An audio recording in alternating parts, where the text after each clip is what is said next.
Break બાદ આપનું ફરી સ્વાગત છે। અલ્હાબાદ હાઈકોર્ટની એક ટિપ્પણીની અત્યારે ખૂબ જ ચર્ચા ચાલી રહી છે। તમારે પણ એના પર ચિંતન કરવું જોઈએ।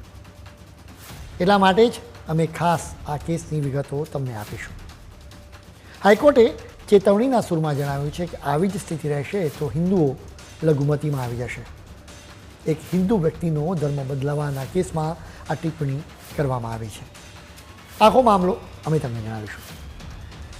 આપણા દેશમાં ધાર્મિક સભાઓ દ્વારા ધર્મ પરિવર્તનના કિસ્સા બહાર આવતા રહે છે। આવી જ એક ધાર્મિક સભાનો આ કેસ છે, જેના પર સુનાવણી દરમિયાન હાઈકોર્ટે સ્પષ્ટ કહ્યું કે ધર્મ પરિવર્તન થતું હોય એવી ધાર્મિક સભાઓ બંધ થવી જોઈએ। જો આવી ધાર્મિક સભાઓને છૂટ આપવામાં આવશે તો દેશના બહુમતી લોકો લઘુમતી બની જશે। હાઈકોર્ટે કૈલાશ નામના આરોપીની જામીન અરજી પર સુનાવણી કરી હતી। કૈલાશ પર આરોપ મૂકવામાં આવ્યો કે તે ઉત્તર પ્રદેશના હમીરપુરમાંથી હિન્દુઓને દિલ્હીમાં એક ધાર્મિક સભામાં લઈ ગયો। તેનો ઈરાદો આ લોકોનું ધર્મ પરિવર્તન કરાવવાનો હતો।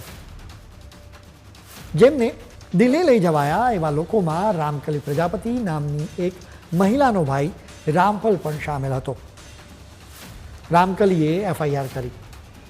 આ એફઆઈઆરની વિગત છે કે કૈલાશ રામફલને દિલ્હી લઈ ગયો હતો અને રામફલ ત્યાંથી ઘરે પાછો ફર્યો જ નથી। રામફલ માનસિક રીતે અસ્વસ્થ છે। કૈલાશે રામફલને લઈ જતી વખતે એક વચન આપ્યું હતું। કૈલાશે કહ્યું હતું કે દિલ્હીમાં એક ધાર્મિક સભામાં રામફલની સારવાર કરવામાં આવશે।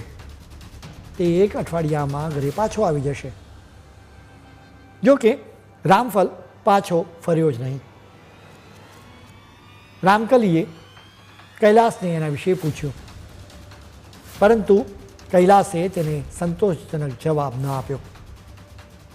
આ એફઆઈઆરમાં આરોપ મૂકવામાં આવ્યો છે કે હમીરપુર ગામમાંથી અનેક લોકોને દિલ્હીની એક ધાર્મિક સભામાં લઈ જવાયા, જ્યાં ધર્મ પરિવર્તન કરીને તેમને ખ્રિસ્તી બનાવી દેવાયા।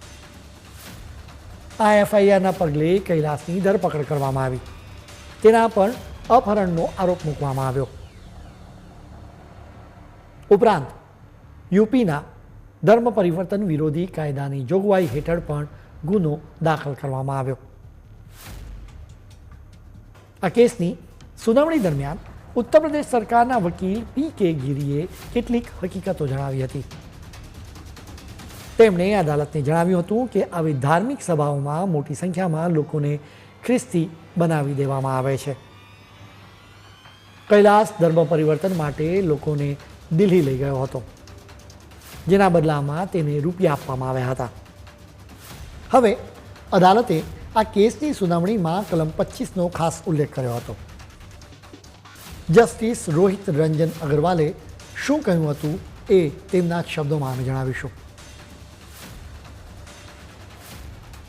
ભારતના બંધારણ કલમ 25 ધાર્મિક માન્યતાઓને સ્વીકારવાની આઝાદી અને ધર્મના પ્રચારની આઝાદી આપે છે, પરંતુ એ એક ધર્મમાંથી બીજા ધર્મમાં પરિવર્તન કરવા માટેની છૂટ આપતું નથી।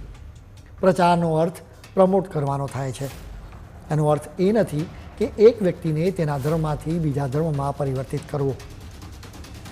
અલ્હાબાદ હાઈકોર્ટે નોંધ્યું હતું કે રામફલ તેના ગામમાં ક્યારે પાછો ફર્યો નથી।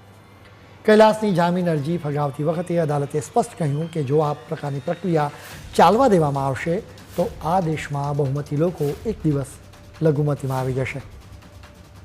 ધર્મ પરિવર્તન કરાતું હોય એવી ધાર્મિક સભાઓને તાત્કાલિક અસરથી બંધ કરી દેવી જોઈએ। હાઈકોર્ટે એક રીતે સરકારને હુકમ કરી દીધો છે। હાઈકોર્ટે નોંધ્યું હતું કે સમગ્ર ઉત્તર પ્રદેશમાં એસસી અને એસટી સમુદાય તેમજ આર્થિક રીતે પછાત વર્ગોના લોકોનું મોટા પાયે ધર્મ પરિવર્તન કરીને ખ્રિસ્તી બનાવવાના અનેક કેસીસ ધ્યાને આવ્યા છે।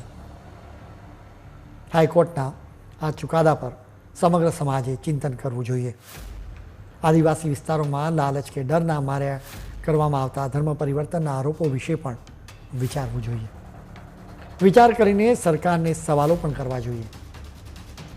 ખેર, આજના બુલેટિનમાં આજે આટલું જ। નવા મુદ્દાઓ સાથે કાલે ફરી મળીશું। ત્યાં સુધી મને રજા આપશો। નમસ્કાર।